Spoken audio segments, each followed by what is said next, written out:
you already dealt with the epics as guiding your themes. Yes. I would like to say that I have always taken kind of unusual approach when I depict mythological themes or even mythological characters in my poetry. One of the recurrent themes which is there in my poetry is to critically look at mythological happenings, not from the vintage point of view of faith, as we already do, but from the point of view of humanism.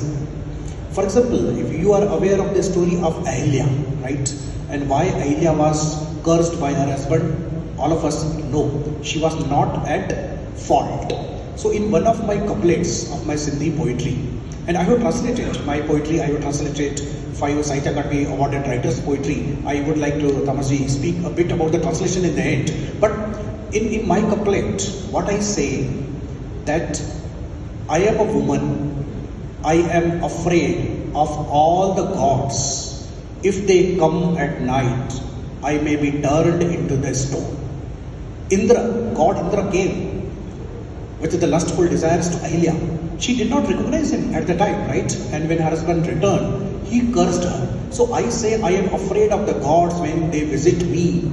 Who knows that by their visit I may be turned into the stone. Then I say,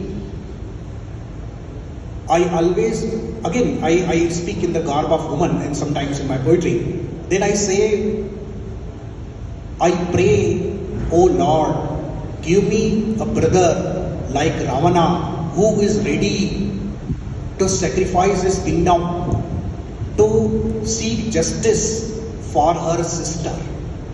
Now this is something, why her Ravana's sister was, her ears and nose were mutilated.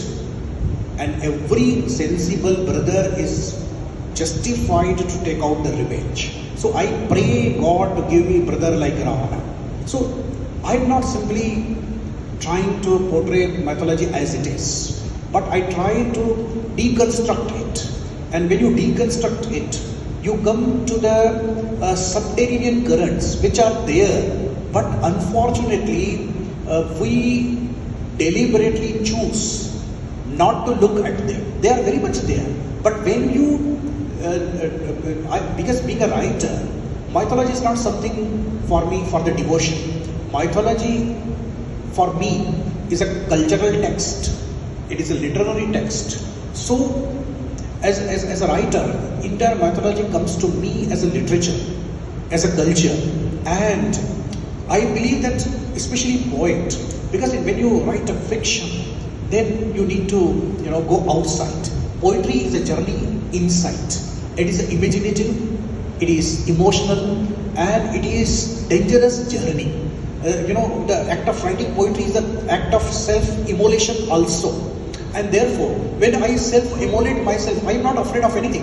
Whether I am harming somebody, hurting somebody's heart, or I am speaking about against some ideology or the established pattern. If I am afraid, then I need not be poet, I can be anything else. And therefore, the entire mythology, wherever is possible, I subject it to the critical examination. But at the same time, I don't deliberately try to deconstruct. Because one of the tastes of the literature or the poetry is high watermark of aesthetics. You cannot sacrifice aesthetics just to give a new message taken from mythology or culture or the society or the political discourse. Giving message cannot be there, however attractive it may be. So aesthetics and art, they are the two important parameters that define my poetry. And here and there, these mythological themes also surface. Because I try to look at the life in the 3 domains. Personal domain, where I am concerned, my relations are concerned. Then socio-cultural domain, where all our political, economic, cultural and social systems are concerned. And third is cosmic domain, where all these divine and devilish powers are there.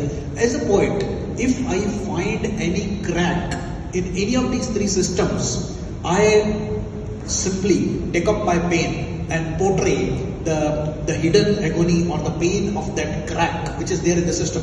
And in the cosmic systems, we cannot simply, at least being a rationalist and a humanist, I cannot simply say everything is fine in the world, everything will be fine ultimately, God is great and He will have the mercy upon all of us. But the cracks are there even in the cosmic systems, and poets must be quick enough, sensitive enough, sensible enough to capture these cracks in the systems and weave poetry out of that. And therefore there are cracks in the mythology, right? There are gaps in the mythology, right?